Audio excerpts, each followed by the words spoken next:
बिस्मिल्लाहिर्रहमानिर्रहीम, अस्सलाम वालेकुम। अली सलमान जीटीवी के तमाम नाजरीन को जी स्पोर्ट्स में खुश आमदेद कहता है, जहां पीर से लेकर जुमेरात तक रोजाना रात 11:05 पर हम इस महफिल को सजाते हैं आपके लिए और बात करते हैं उस दिन खेले जाने वाले मैचेस या उस दिन से जुड़ी स्पोर्ट्स की खबरों के बारे में। और आपके इल्म है कि हम अपने हीरोज को भूलते नहीं, और आज पाकिस्तान के एक ऐसे जबरदस्त हीरो की सालगिरह है कि जिन्होंने पाकिस्तान का सब जलाली परचम पूरी दुनिया में अपनी उम्दा कारकर्दगी से बुलंद किया, पाकिस्तान का नाम रोशन किया, और इंडिया में पाकिस्तान को एक तवील अरसे के बाद जो फतह हासिल हुई वो उनकी शानदार बैटिंग और इनकी शानदार बॉलिंग के जरिए हासिल हुई। बेंगलोर टेस्ट के हीरो इकबाल कासिम साहब आज अपनी सालगिरह को सेलिब्रेट कर रहे हैं। इकबाल कासिम साहब को हम अपने शो में यकीनी तौर पे मदऊ भी करेंगे और साथ साथ उनको सालगिरह की मुबारकबाद भी देंगे। लेकिन सबसे पहले प्राइम का फॉर्मेट, आज की टॉप स्टोरीज। जी नाज़रीन, ये थी आज की टॉप स्टोरीज। और जिस तरह मैंने प्राइम के इब्तिदा में कहा कि आज बेंगलोर टेस्ट के हीरो और पाकिस्तान के एक ऐसे ज़बरदस्त लेफ्ट आर्म स्पिनर के जिनके तस्करे के बगैर पाकिस्तान की जो लेफ्ट आर्म स्पिन की बुक कभी भी मुकम्मल नहीं होगी, अपनी सालगिरह को सेलिब्रेट कर रहे हैं। हम अपने हीरोज़ को भूलते नहीं, और यही वजह है कि इकबाल कासिम साहब जिन्होंने ना सिर्फ पाकिस्तान के लिए अपना जो है पसीना बहाया बल्कि साथ साथ अपना खून भी बहाया, क्योंकि उन्होंने पाकिस्तान के लिए जनाब नाइट वॉचमैन के तौर पर खेलते हुए बॉब विलिस के बाउंसर का भी सामना किया जो उनको खून रेस कर गया, लेकिन उसके बावजूद उन्होंने अपनी जगह नहीं छोड़ी। और ये हैं वो पाकिस्तान के हीरोज जिनका आज की नस्ल को बताना बड़ा ज़रूरी है कि इन्होंने जो अनमिट नकूश अपनी उम्दा कारकर्दगी से पाकिस्तान क्रिकेट पे छोड़े, उसके समरात आज हमें वाज़े तौर पे नज़र आ रहे हैं। इकबाल कासिम साहब को, लेजेंडरी इकबाल कासिम साहब को अपने शो में खुशामदीद कहेंगे। अस्सलाम वालेकुम इकबाल भाई। वालेकुम सलाम जनाब, बहुत शुक्रिया आपका। सर, सबसे पहले तो आपका बहुत बहुत शुक्रिया कि आपने अपना कीमती वक्त निकाला जी स्पोर्ट्स के लिए। आपको शो में खुशामदीद भी कहते हैं और साथ साथ आज आपकी सालगिरह भी है। यकीनी तौर पे आज आप भाभी को बहुत मिस भी कर रहे होंगे कि जो बहुत ही अचानक ही जो है बग़ैर किसी बीमारी के जो है वो इस दुनिया से जो है वो खालिक हक़ीक़ी से जा मिली, इस जहान फ़ानी से कूच कर गई। हम सब आज के दिन, जिस तरह आप मिस कर रहे होंगे, हम भी भाभी को बहुत ज़्यादा मिस कर रहे हैं। लेकिन चूँकि आपके बच्चे भी आए हुए इन दिनों आपके साथ मौजूद हैं, तो किस तरह सालगिरह की क्या मसरूफियात रही हैं? बहुत शुक्रिया। सबसे पहले तो मैं तहे दिल से मशहूर हूँ आपका कि आपने याद किया। और यकीनन जो तानिया हुआ मेरे साथ 27 से जो उस पर भी आप लोगों ने बहुत हमदर्दी ऑल ऑफ यू। बच्चे मेरे जो है वो आए हैं, बात होती है फिर आजकल गर्मी की है तो वो लोग जो मौका था तो हम इससे सादगी के साथ उसको ऑब्जर्व किया, वो खाना खा लिया बस। इकबाल भाई, अल्लाह ताला आपको सेहत दें, तंदुरुस्ती दें, इस तरह की हज़ारों सालगिरह आप सेलिब्रेट करें सेहत सलामती तंदुरुस्ती के साथ। थोड़ी सी क्रिकेट की बात भी कर लेते हैं। जब जब बेंगलोर टेस्ट की बात होती है तो अमूमन आपकी बॉलिंग की बात होती है, तौसीफ भाई की बॉलिंग की बात होती है, जहाँ पे आपने 5 और 4 विकेटें हासिल की, तौसीफ भाई के साथ मिलकर पाकिस्तान को कामयाबी दिलाई। लेकिन आपकी बैटिंग पे इतनी बात नहीं की जाती है, जहाँ पे आपने पहली इनिंग में बड़े वैल्यूएबल जो है वो 19 रन बनाए, फिर 26 रन आपने स्कोर किए। सर, उस टेस्ट मैच की कुछ यादें हैं कि इतना मुश्किल ट्रैक था और पहली इनिंग में पाकिस्तान के आप तीसरे हाईएस्ट स्कोरर थे? बात तो ये है कि वो लो स्कोरिंग मैच था, उसमें उसके मनिंदर जो थे वो दस्ता स्पिनर थे, वो ज़्यादा बने हुए थे पाकिस्तान के, क्योंकि लेफ्ट हैंड से बैटिंग करता था। मेरा उनके लिए बॉल का करना आसान था, बजाय इसके कि वो राइट बैटिंग से करता, तो इसलिए मुझे थोड़ी सी आसानी रही और उसका मैंने जो जितना भी हो सकता किया बैटिंग किया, क्योंकि टर्निंग विकेट थी उससे तो उसका फायदा उठाते बन सकते थे बनाए, लेकिन वो रन डेफिनेटली जितने भी थे नंबर हमारे साथी थे 100 का, और तो सब ने थोड़ा थोड़ा कंट्रीब्यूट किया जिसकी वजह से पाकिस्तान का टोटल बेहतर हो। इकबाल भाई, अब जरा ये इस जो सीरीज है वेस्ट इंडीज में खेले हैं, अली उस्मान को आप किस तरह रेट करेंगे, क्योंकि आप पाकिस्तान क्रिकेट की एक मुस्तनद एक यूनिवर्सिटी है लेफ्ट आर्म स्पिन के हवाले से।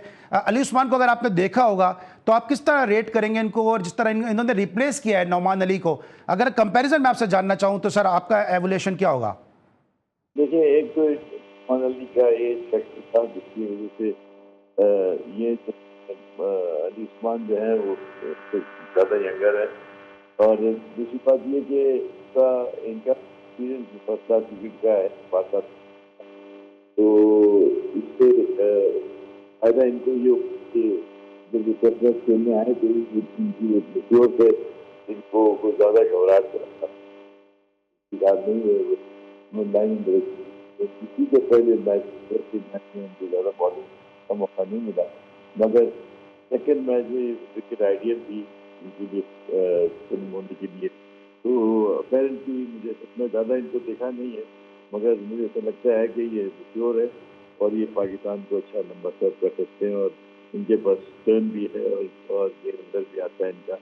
तो मेन चीज़ यही होती है कि अगर आप सेंसिबल हैं तो आप विकेट से फ़ायदा उठा सकते हैं और वो मेच्योरिटी के साथ आता है और वो इंशाल्लाह वो और अच्छा करेगा। ठीक है इकबाल भाई, आपने अपने कैरियर में 12 इस किस्म के हालात का सामना किया होगा कि जब शायद आप कप्तान की पसंद नहीं होंगे लेकिन आप परफॉर्मेंस कर गए होंगे। ये भी साजिद खान ने 4 आउट किए, पाकिस्तान को एक जीत के ट्रैक पे लेकर आए, लेकिन अगले दिन कप्तान ने इनको बॉलिंग ही नहीं दी और उसको उन्होंने एक पॉडकास्ट में शिकवा भी किया कि मुझे अगर बॉलिंग मिलती तो मैं 5 आउट कर जाता, मैं पंजा लगा जाता। असल में होता ये है कि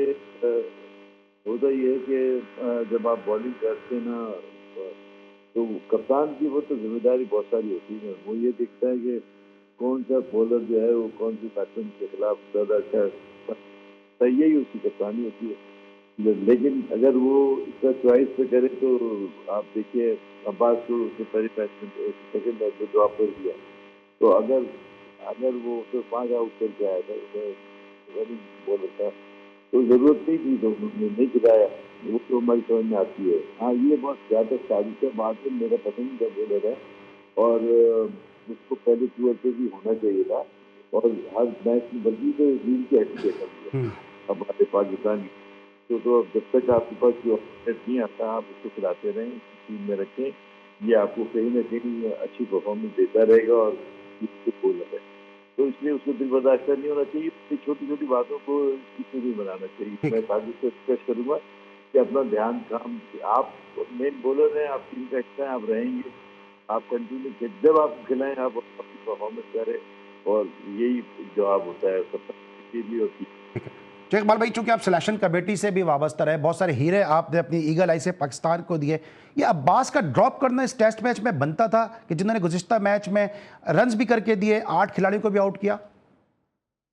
नहीं, वो टीम की रिक्वायरमेंट थी, अगर वो कोच बंदे समझते हैं तो मैं कहता हूँ कि आप जब आप देखिए ना इसका रिजल्ट क्या हुआ कि वो एक स्पिनर एक्स्ट्रा ऐड हो गया तो उसकी वजह से टीम जीत भी गई और फायदा भी हुआ। तो अगर कोई फैसला ऐसा होता है कि पाकिस्तान टीम के मुफाद में हो, कोई इसमें और कुछ शामिल ना हो, तो वो कप्तान को कुछ लिबर्टी होती है वो कर देता है और बॉलर को भी अंडरस्टैंड करना चाहिए। समटाइम्स आपकी स्पीड कम होती है, विकेट स्लो होती है, तो उसको आप ज़्यादा फायदेमंद नहीं हो सकते। तो ये डिसीजन तो कोच का और कैप्टन का। तो आई थिंक कोच और कैप्टन को ये इतनी लिबर्टी होनी चाहिए कि वो अपनी पसंद की टीम कम्बिनेशन बना के खिला दें। बिल्कुल ठीक है। और इकबाल भाई, आप उस टेस्ट मैच का हिस्सा थे कि जहां पे अब से कुछ 46 साल पहले ऐसा वाक़या पहले भी हो चुका है कि जब किसी प्लेयर ने 5 आउट किए, उसके बाद अगले टेस्ट मैच में उनको ड्रॉप कर दिया गया। कानपुर में एहतशामुद्दीन ने 79-80 की सीरीज में इंडिया के खिलाफ 5 आउट किए, फिर उनको ड्रॉप करके इमरान खान साहब को खिलाया गया, उन्होंने भी 5 आउट कर दिए। फिर एक टेस्ट मैच के बाद दोबारा एहतशामुद्दीन आए और उन्होंने फिर एडन गॉर्डन कोलकाता में 4 आउट कर दिए। तो ये पहले भी ऐसा वाक़या एक हो चुका है। आखिरी सवाल है सर कि बाबर आजम की कैप्टनसी को आप किस तरह देख रहे हैं? क्या आपको माजी के मुकाबले में कुछ सुधार, कुछ बेहतरी नजर आई है कैप्टनसी में? अभी अभी भी मेरे ख्याल से बेटे उनको देर भाई से सीखना चाहिए, सीखते ये बेहतर हो जाए। अच्छी ये जीत जो है इनकी तब के लिए भी फायदेमंद होगी, पाकिस्तान की टीम के लिए तो है ही है, बस इनके मोराल को हाई करेगी और इनकी लीडरशिप जो है वो थोड़ी सी करके आएगी ताकि वो फैसले बहुत तरीके से कर सकें। और ख़ास तौर पे देखें, ये हमारे यहाँ कप्तान बड़े बनाए होते नहीं, आपको इन मैचेस के दौरान कर उसको मौका देकर ही आप करवाना पड़ता है। तो बाबर में ये है कि पहले भी कप्तानी थोड़ी बहुत कर चुके हैं, फिर अब शुरू कर दी है, बैटिंग अच्छी कर फॉर्म में है, तो मुझे उम्मीद है कि वो आगे आने वाले तो और अच्छा अपने को मुजाहरा करेंगे और गेम की टैक्टिक्स पर ध्यान देंगे ताकि सब कब किस बॉलर का इस्तेमाल करना है, कब क्या करना है, स्पीड लेकिन कहाँ करनी है, पे ज़्यादा तवज्जो है। तो इंशाल्लाह मुझे उम्मीद है कि और अच्छा काम हो। सर आखिरी सवाल तो मैं कर चुका था, लेकिन अब बिल्कुल ही आखिरी सवाल है, क्योंकि आपकी गुफ्तगू से इतना मज़ा आता है कि बात से बात निकलती रहती है कि जिस तरह से अभी शान परफॉर्मेंस करने के बाद इंजरी की वजह से बाहर हुए, अब्दुल्ला शफीक ने रन्स कर दिए। पहले तो ये बताया कि क्या इमाम उल्लाह का डीप वाटर्स में आ चुके हैं, क्योंकि वो ही एक ऐसा जो कमज़ोर कड़ी लग रहे हैं जिनको इंग्लैंड में टीम की फाइनल सिलेक्शन में मुश्किलात का सामना करना पड़ सकता है। और दूसरा, इंग्लैंड के दौरे में क्या तवक्कुआत वाबस्ता पाकिस्तान टीम से की जा सकती हैं? देखिए, इंग्लैंड की कंडीशन पाकिस्तान की वेस्ट इंडीज कंडीशन से बहुत मुख्तलिफ है, पाकिस्तान से बहुत मुख्तलिफ है। वहाँ पर बेशक आपका वेदर ड्राई है, से इतनी ज़्यादा ग्रीनरी नहीं होगी, मगर मेरे ख्याल से फिर भी एयर में स्विंग होना ऑफ द विकेट स्विंग होना बहुत लाजमी है। तो जो जो बॉडी के अंदर रह के खेलेगा वो तो मुमकिन है कामयाबी हासिल कर, मगर क्योंकि हमारे ज़्यादातर बैट्समैन जो हैं वो बॉडी के थ्रू रख के खेलते हैं, अभी खेलते हैं ज़्यादातर, तो उसमें चांस है कि वो आप आउट हो सकते हैं। तो ये चीज़ है कि इंग्लिश की कंडीशन मुझसे उनकी बॉलिंग लाइनअप का होम वो अपनी तो अच्छी तरह जानते हैं कि हमारे में बहुत सारे बच्चे होंगे जो इतना ज़्यादा मुझे नहीं था, तो और अच्छी आपने तो उम्मीद तो मैं करता हूँ कि टीम अच्छा करे, मगर अगर कंपटीशन टफ भी कर दें तब मैं उसमें कामयाब। इमाम के लिए सर कुछ कहेंगे, क्योंकि कमज़ोर कड़ी नज़र आ रहे हैं? देखिए, अभी एक्सपीरियंस है हो गया है, अब फायदा पाकिस्तान उठा रहा है, उठाना चाहिए। ये जो सऊद शकील, अब्दुल्ला शफीक, ये सब थोड़ा थोड़ा खेलते जो सीनियर होते जा रहे हैं, तो इनको से कंडीशन में भी लोगों को इस्तेमाल बजाय इसके कि तो आप तुम ये अजलान और अजान और अब्दुल्ला फजल अब्दुल्ला ये फजल। ये इनको जरूरत है कि जो टूर का ट्रेनिंग टूर होना चाहिए, बाकी सारा सीनियर जो है लौट आपका है वो उसके लगे। और sir thank you so much. Zee TV, Zee sports अपने हीरोज़ को याद रखता है, इस हवाले से कुछ कहना चाहें? भाई बहुत मशहूर ममनून हूँ जी टीवी का भी, आपके सामीन का भी, नाज़रीन का भी, और आपका खुद का और आपके तमाम स्टाफ का, नई तरफ से आप सबको बहुत शुक्रिया। Thank you sir, thank you so much. एक दफ़ा फिर आपको सालगिरह की बहुत बहुत मुबारकबाद, और हम अपने आप को बड़ा अपने आप को ब्लेस फील करते हैं, बहुत अपने आप को लकी फील कर जब जैसे आइकॉनिक हीरो हमारे शो को रौनक बख्शते हैं, हमारे शो को जीनत बख्शते हैं और अपना कीमती टाइम जो है वो जी स्पोर्ट्स को फराहम करते हैं। इस वक्त हम लेंगे ब्रेक, और जब ब्रेक के बाद वापस आएंगे तो बात करेंगे पाकिस्तानी कौमी खेल हॉकी के हवाले से। मिलते एक छोटे से ब्रेक के बाद।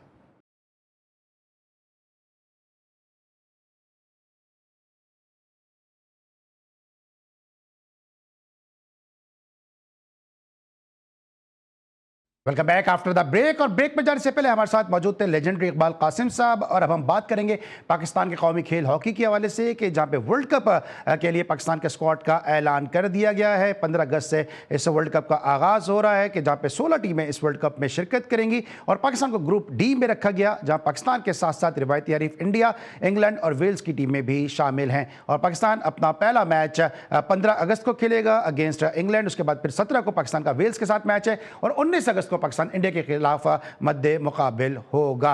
इस पाकिस्तान के स्क्वाड के हवाले से, वर्ल्ड कप में पाकिस्तान के इम्कानात के हवाले से बात करने के लिए इस वक्त मेरे साथ मौजूद हैं पाकिस्तान के ज़बरदस्त फुल बैक, पाकिस्तान के कैसे खिलाड़ी जो पाकिस्तान के जो डी के मुहाफिज थे, ओलंपियन खालिद बशीर साहब ने भी ज्वाइन किया। शो में खुश आमदेद कहेंगे। अस्सलाम वालेकुम खालिद बशीर साहब। वालेकुम सलाम। सर सबसे पहले तो ये बताइए कि जो स्क्वाड का अनाउंसमेंट हुआ है, उस अनाउंसमेंट से आप किस हद तक मुतमईन हैं, और इस स्क्वाड से क्या उम्मीदें लगाई जा सकती हैं? देखें, जो पाकिस्तान का स्क्वाड अनाउंस हुआ है, और हमारी बेस्ट विशेज हैं कि पाकिस्तान टीम उधर अच्छा परफॉर्म करे, और स्क्वाड के साथ जो इन्होंने ऑफिशियल जो मैनेजमेंट लगाई है वो भी बड़े अच्छे लगाए हैं, और हमारी भरपूर दुआएं हैं कि पाकिस्तान उधर अच्छा खेले और पाकिस्तान को अल्लाह ताला कामयाबी दे, और पाकिस्तान बेहतर परफॉर्मेंस दे, और पाकिस्तान हॉकी का नाम बुलंद करें। जहां तक आपने बात की है स्क्वाड की, तो देखें एक चीज की इसके ऊपर मेरे सहाफनाम जरूर है कि, लेकिन वो बात थोड़ी सी पुरानी हो गई है। लेकिन इस टीम का कप्तानी का जिसका हक था ना अहमद भट्ट का, उसको नहीं दिया गया। ये इन्होंने मेरिट पे फैसला नहीं किया कि जो उसको अहमद भट्ट को ऑस्ट्रेलिया से वापसी पे जो उधर जलालत हुई पाकिस्तान हॉकी टीम के साथ, जिस तरीके से 1947 के बाद पाकिस्तान बनने के बाद पहली दफा पाकिस्तान टीम के साथ ऐसा रवैया, ऐसा सलूक उधर हुआ ऑस्ट्रेलिया में, जो कि मैं बता नहीं सकता, ये पाकिस्तान की हिस्ट्री में कभी नहीं हुआ। और उसका कसूर सिर्फ इतना था कि उसने आके हकीकत बयान की, जिसकी उसको सजा दी गई और उसको कप्तानी से उतारा गया। वो एक 10 साल बाद वर्ल्ड कप के लिए जो क्वालिफाइड टीम की जिसने किया, उसका कप्तान था, उसको उतारा गया। कोई जवाब नहीं बनता, कोई लॉजिक नहीं बनती। इसके अलावा मैं अब जो पाकिस्तान टीम जा रही है, अब वो कप्तानी वाला मामला हो गया है, मैंने अब तफज़ार कर दिया है। लेकिन जो भी टीम जा रही है, ऑफिशियल जा रहे हैं, हमारी पाकिस्तान टीम के साथ नेक तमन्नाएं उनके साथ हैं, दुआएं उनके साथ हैं, और बेस्ट विशेष है कि पाकिस्तान टीम जीत के। सर दुआएं तो साथ हैं, लेकिन जब हम इस किस्म के फैसले करते हैं, क्योंकि माजी में भी हमने देखा है बारहा कि जब जब पाकिस्तान की हॉकी टीम बिल्डअप होना शुरू हुई है तो पीएचएफ की तरफ से ऐसे डिसीजन लिए गए कि कप्तानी तब्दील कर दी गई, जूनियर्स को सीनियर्स के ऊपर मुसल्लत करने की कोशिश कर दी गई। ये माजी में भी रहा है और हमारा सुनहरा माजी इसीलिए जो है वो अब गुमशुदा माजी बन गया, क्योंकि हमने इस किस्म के स्टेप्स लिए हैं। कुछ हॉकी फेडरेशन में ऐसे सेक्रेटरी आए, कुछ ऐसे चेयरमैन आए कि जो प्लेयर से बढ़कर अपने आप को समझने लगे थे, और जिसकी वजह से पाकिस्तान की हॉकी ने सफर किया। आपको नहीं लगता कि कप्तान बदलने से टीम के मोराल पे असर पड़ेगा, टीम की आपसी ताल्लुकात, आपसी जो राब्ते हैं उन पे भी असर पड़ सकता है? बिल्कुल आप ठीक कह रहे हैं। देखिए एक कप्तान जो है अरसा दराज से कप्तानी कर रहा है, अगर आप लोगों ने ये डिसीजन लेना है, ये डिसीजन होते हैं वर्ल्ड कप जैसे बड़े टूर्नामेंट से पहले 5, 6, 7, 8 महीने पहले, ताकि ज़हनी हम पैदा हो सके और उस नए कप्तान को अपनी टीम को कंट्रोल करने के लिए और अपना उसको मैनेज करने के लिए उसको टाइम मिल सके। ये जिस स्टेज के ऊपर इन्होंने ये फैसला किया हुआ, ये स्टेज और ये टाइम नहीं था इस डिसीजन का। ये इंतहाई इन्होंने गलत स्टेज पे ऊपर ये गलत फैसला किया है और ये बिल्कुल नहीं होना चाहिए था। लेकिन मैं ये फिर यहाँ पर ये कहूँगा कि वानी साहब देखें पाकिस्तान हॉकी के लिए काम करना चाहते हैं और फंड भी लेके आए हैं।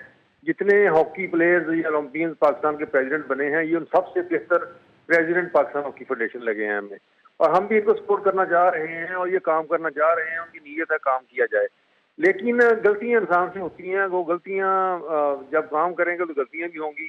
लेकिन मैं यहाँ पर ये जरूर कहूँगा कि जो मैनेजमेंट कमेटी है ना, जिसमें इस्लाह शामिल हैं, जिसमें हसन सरदार शामिल हैं, फिर इफ्तार तमाम भी लड़खड़ाता चल फिर रहा है उसमें फेडरेशन में। तो ये जो इस्लाह और हसन सरदार है ना, बेसिकली इनका माजी जो है अपनी नौकरी में भी अपनी हॉकी में भी कोई अच्छा नहीं गुजरा। ये करप्ट लोगों में इनका शुमार होता है।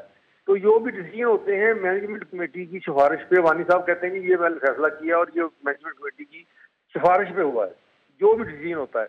लेकिन मैं वानी साहब से अर्ज करूं, मैंने पिछले भी एक ब्लॉग में अर्ज की थी कि वानी साहब को जो भी वो सिफारिशा दें, आप उसके ऊपर गौर जरूर करें। आप 22 ग्रेड के, आपने माशाल्लाह सारी जिंदगी अपनी एक गुजारी है, आपको बड़ा एक्सपीरियंस है, उनकी सिफारिशों पर और गौर करें, उसकी अप्रूवल तब दें अगर वो मेरिट के ऊपर है। लेकिन खालिद भाई ये तो आपने ऑन एयर आके बड़ा एक स्टेटमेंट दे दिया कि जॉब भी जो है वो इस वजह से गई है, क्या ये थोड़ा हार्श नहीं है?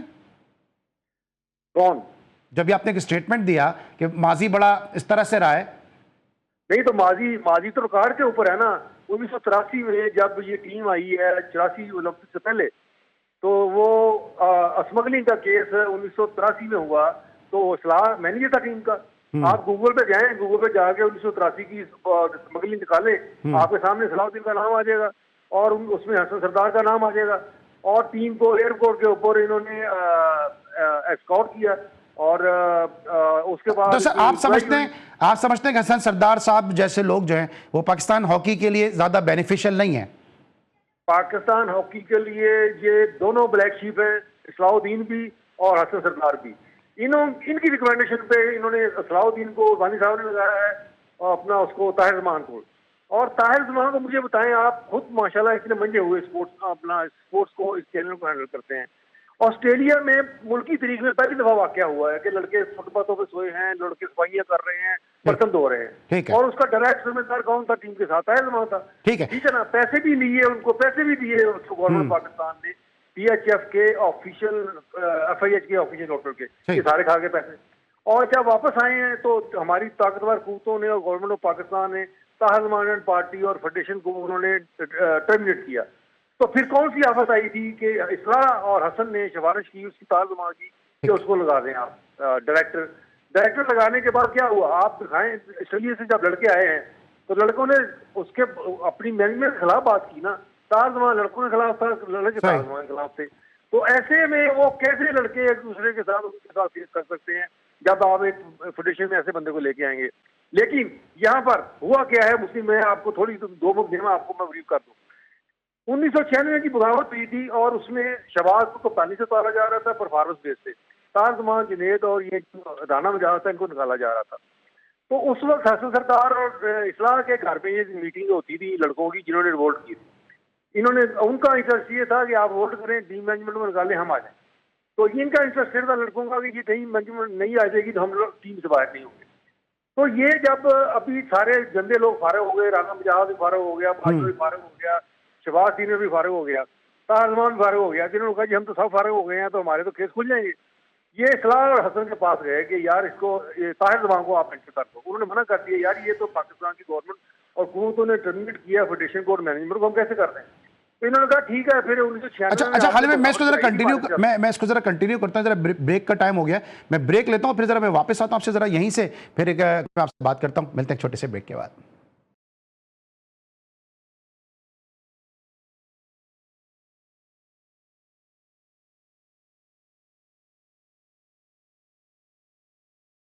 Welcome back after the break. और ब्रेक पर जाने से पहले खालिद बशीर साहब पाकिस्तान हॉकी के जवाल के असबाब के हवाले से गुफ्तगू कर रहे थे कि पाकिस्तान हॉकी क्यों इस वक्त डिक्लाइनिंग फेज पे मौजूद है। खालिद भाई, अब ये बताइएगा कि अब पाकिस्तान के स्क्वाड का ऐलान हो गया है, पाकिस्तान को रिवायती हरीफ इंडिया के खिलाफ खेलना है और इससे पहले इंग्लैंड के खिलाफ एक बड़ा मुश्किल मैच है पाकिस्तान का, फिर वेल्स भी है, फिर साथ साथ इंडिया भी है। इम्कानात क्या है पाकिस्तान के, क्या पाकिस्तान अगले मरहले के लिए क्वालिफाई कर सकेगा? देखिए जी, जो मेरिट के मुताबिक और वर्ल्ड रैंकिंग के मुताबिक तो हमारा पहला मैच जो है इंग्लैंड के साथ है, दूसरा वेल्स के साथ है और तीसरा इंडिया के साथ जी। इसमें वेल्स जो है रैंकिंग वाइज हमसे नीचे है, तो उसमें कॉपी इम्कान है हमारी टीम जीत चलता रहा। जहां तक इंग्लैंड का और इंडिया का तल्लक है तो वो रैंकिंग वाइज वो हमसे बेहतर है। लेकिन अगर उस दिन जिस दिन मैच डे होता है ना, जो मैच डे होता है उसके ऊपर बड़ा डिपेंड करता होता है, उससे गेम चेंज हो सकती है। अगर हमारे लड़के एफिशिएंसी से खेलेंगे, दिल लगा के खेलेंगे, मेहनत करेंगे तो पाकिस्तान टीम जीत भी सकती है उनको, इंग्लैंड को, बेशक वो रैंकिंग से बेहतर है या इंडिया रैंकिंग से बेहतर है। तो ये मैं कहूँगा कि अभी अगर आप ऑन मेरिट देखें अपना उसके ऊपर और रैंकिंग वाइज देखें तो वो दोनों टीमें इंग्लैंड और इंडिया हमसे बेहतर है, ठीक है, और काफ़ी बेहतर है। लेकिन मैच डे के ऊपर भी बड़ा डिपेंड करता होता है। आपने बड़े बड़े देखे सेटबैक देखे हैं और बड़ी बड़ी आपने देखे हैं कि बहुत कई दफा बहुत अच्छी रैंकिंग वाली टीम अच्छे नीचे रैंकिंग वाली टीम से भी हार जाती है। तो मैं कहूँगा कि ये पाकिस्तान के लिए गुड लक है कि, और हमारी विशेष साथ है उनके और भरपूर हमारी उनको सपोर्ट है कि वो मैच डे वाले दिन वो दिल लगा के खेलें, मेहनत करके खेलें, तो उसमें कोई मुश्किल भी नहीं है कि सर आपने 2 से 3 दफा कहा कि लड़के दिल लगा के खेलें, लेकिन क्या कोचेस को भी कहेंगे कि दिमाग लगा के खेलें? क्योंकि 11 प्लेयर्स की टीम में हम 12 खिला देते हैं, 5 वे साइड में हम 6 खिला देते हैं, तो कोचेस को भी तो दिमाग लगा के खिलाना चाहिए। जी बिल्कुल, आपकी बात सही है। ये जिन लोगों ने ये जायद लड़के खिलाए हैं ना, तो इन्होंने को पाकिस्तान हॉकी फेडरेशन को भी उसके ऊपर एक्शन लेना चाहिए ना। अगर उन्होंने ये काम किया है तो उन्होंने एक्शन क्या लिया फेडरेशन ने? उनकी ये मतलब कहने का मकसद ये है कि ये छोटी मिस्टेक नहीं, ये बहुत बड़ी मिस्टेक है और इसमें शर्मिंदगी भी है और पाकिस्तान की इंसल्ट भी है इसमें। तो ये कमर इब्राहिम उधर कोच था, तो कमर इब्राहिम के खिलाफ एक्शन लेना चाहिए। क्यों नहीं एक्शन लिया पाकिस्तान हॉकी फेडरेशन ने? उन्होंने क्या उसकी इंक्वायरी की? किसी को पता ही नहीं। आगे रद्दी के कागजों में इन्होंने फेंक दिया उस बात को सारी को। असल में देखें बात पता क्या है, मैं वही आपको बताता हूँ।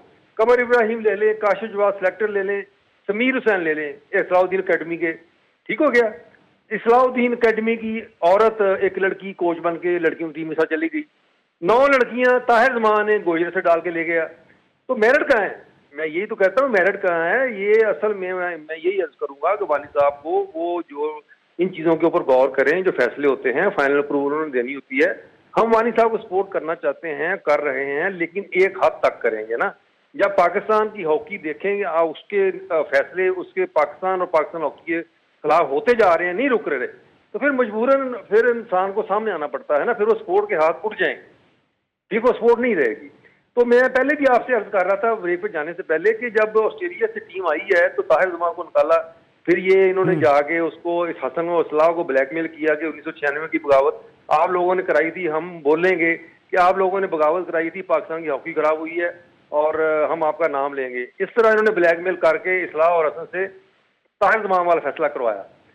और आप कहते हैं कि ये इस्लाह और हसन का माजी और मौजूदा जो लोग ऐसी हरकतें करते रहे 1996 में और अपनी नौकरियों में वो सारी उम्र करप्शन और हाउसिंग सोसाइटियों में कराची में क्या नहीं हुआ, इस्लाह का गिरबान नहीं पकड़ा गया, लोगों ने गिरबान नहीं पकड़ा हो क्या? अच्छा ये बताएं सर कि अब ये फॉरेन कोच को लेकर आए, फॉरेन कोच क्या आप समझते हैं कि पाकिस्तान हॉकी के मसाइल का हल है? क्योंकि जो लिटरेसी रेट है वो हम सब जानते हैं कि जिस जबान में वो बात करेंगे थोड़ा सा शायद समझने में कम्युनिकेशन गैप नहीं आएगा। देखिए ये कम्युनिकेशन गैप के कवर करने के लिए तो अदनान जाकर एक लड़का हमारा मौजूद है, वो इतना बड़ा इशू नहीं है। लेकिन मैं यहाँ पर ये जरूर कहूंगा कि जो फॉरेनर कोचेज होते हैं ना, हमारे कोचों से वो 1000 गुना बेहतर हैं।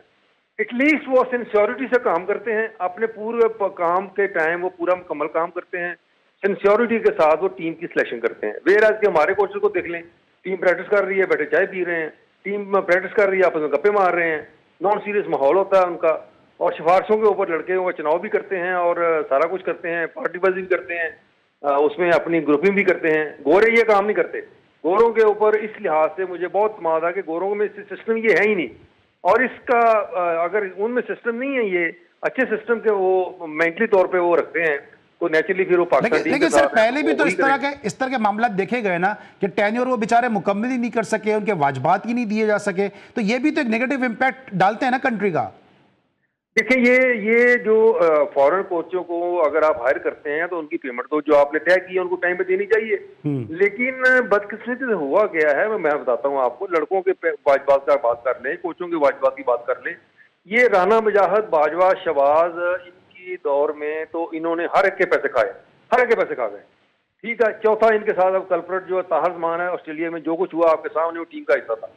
ठीक है, 1 करोड़ 6 लाख रुपया दिया पाकिस्तान स्पोर्ट्स बोर्ड ने, तो क्यों नहीं ठहरे FIH के होटल में लड़कों को फुटपाथ में चलाया, हॉस्टलों में ट्राया, बर्तन तलाए, कपड़े सीसी कराए। इनको तो मुल्क बदल कर देना चाहिए। तो मुल्क दुश्मन लोग हैं ऐसे जो इन्होंने ऐसी टीम के साथ किया। 2008 से लेके 2026 तक 3 सेक्रेटरी रहे हैं जिन्होंने हॉकी की बुरादी की है, राना मुजाहिद, शहबाज और बाजवा हैं। 2008 में बाजवा आया, हम 7वें नंबर पे, 6ठे पे थे। 2026 में हम 18वें से आस्ता आस्ता 16वें 15वें पे आए और अब 12वें पे आए हैं। तो ये 2008 से 26 तक 3 सेक्रेटरियों ने बारियां ली, तीनों ने ली, और करप्शन भी इन्होंने इंतहा की। और इसी दौर में आप ऑन रिकॉर्ड देखें, पाकिस्तान वर्ल्ड कप और ओलंपिक से बाहर हुआ। तो ये गंदे लोग हैं, ये एक माफिया है, ये इनका राना मुजाहिद, शहबाज, बाजवा और ताहिर जमान लोगों का एक माफिया, ये माफिया ग्रुप है और ये माजी का हिस्सा है। माजी का ये खालिद भाई, इस वक्त ब्रेक का वक्त हुआ है और यकीनी तौर पे आइंदा भी हम आपको इस पूरे वर्ल्ड कप के दौरान जहमत देते रहेंगे, आपकी गुफ्तगू से जो है वो मुस्ते रहेंगे और आपके वैल्यूएबल कमेंट जो है प्रोग्राम में शामिल करते रहेंगे। Thank you so much sir for your valuable time. Khalid Bashir साहब पाकिस्तान के फॉर्मर ओलंपियन हमारे साथ मौजूद थे, जो डिस्कस कर रहे थे पाकिस्तान हॉकी के मामला के हवाले से, बड़े खुल के और बड़ी बोल्ड एंड बुलेट गुफ्तगू कर रहे थे और आवाम को आगाह कर रहे थे कि क्यों पाकिस्तान की हॉकी इस वक्त ज़बूहाली का शिकार है। ब्रेक लेंगे, वापस आएंगे तो कुछ बात करेंगे अरशद नदीम के हवाले से। मिलते एक छोटे से ब्रेक के बाद।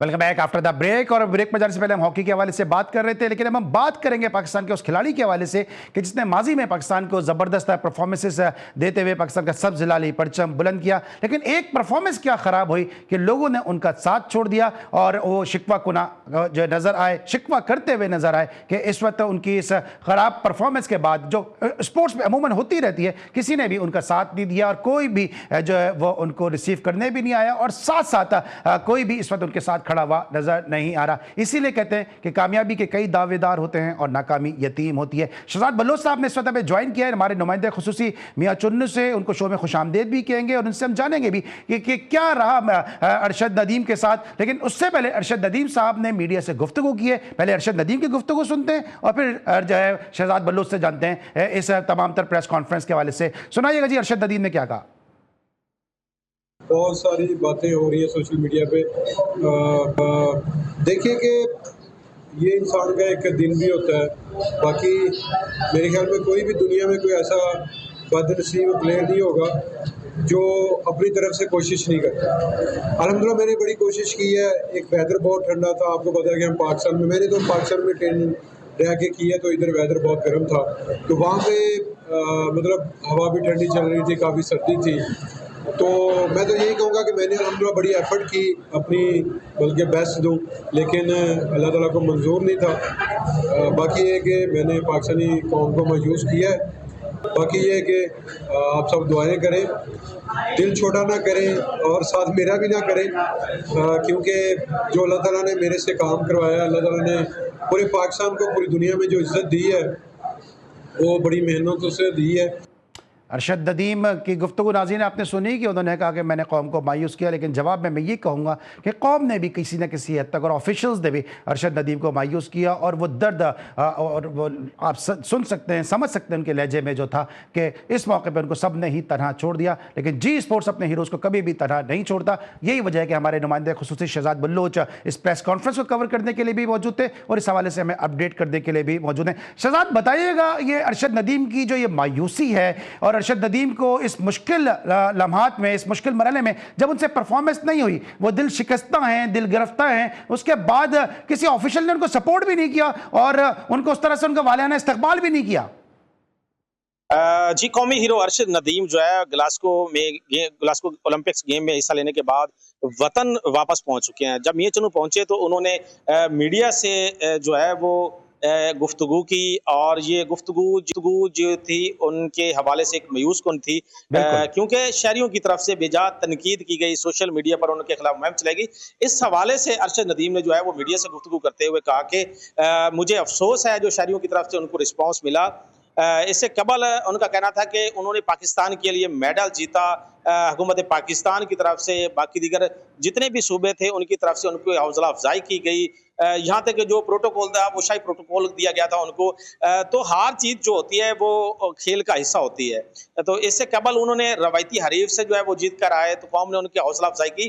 तो इस वक्त अगर वो हार के आए तो कौम को मायूस नहीं करना चाहिए था, बल्कि कौम को चाहिए था कि उसकी हौसला अफजाई करती, उसके लिए दुआ गो होती कि आने वाले जो मुकाबले हैं बैनुल अक़वामी सतह पर, तो उसमें वो एक बार फिर जो है वो अपनी परफॉर्मेंस दिखाकर वतन अजीज का जो है परचम लहराता गैर में लहराएगा और मेडल जीतकर पाकिस्तान के लिए लाएगा।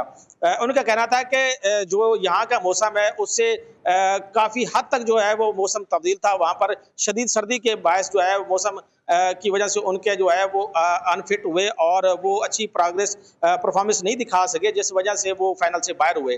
तो उनका कहना था कि शहरियों को चाहिए कि वो उसके लिए दुआ गो हो के और दुआ करें कि आने वाले जो बैनुल अक़वामी सतह पर मुकाबले हैं उसमें वो पाकिस्तान का जो है नाम रोशन करें और पाकिस्तान के लिए मेडल लाएं। जी, thank you so much Shahzad Baloch. और यही है GTV और यही है जी स्पोर्ट्स, जो कामयाबी पे ही नहीं बल्कि जब खिलाड़ी मायूस होता है, दिल गिरफ्ता होता है, दिल शिकस्ता होता है, उस वक्त भी उसके साथ खड़ा होता है। ठीक यही जो है वो GTV का और जी स्पोर्ट्स का खासा भी है कि हम अपने हीरोज़ को भूलते नहीं। और ये हमारा दावा नहीं है, ये हमारा वादा भी है प्लेयर्स के साथ और स्पोर्ट्स के साथ। इस हफ्ते का हमारा ये आखिरी शो था। हमें उम्मीद है कि हमारी ये कोशिश काविश आपको पसंद आई होगी। इंशाल्लाह नेक्स्ट वीक फिर आपसे मुलाकात होगी। अली सलमान को पूरी प्रोडक्शन टीम के साथ इजाज़त दीजिए। अपना बहुत ख्याल रखिए। अल्लाह हाफ़िज़।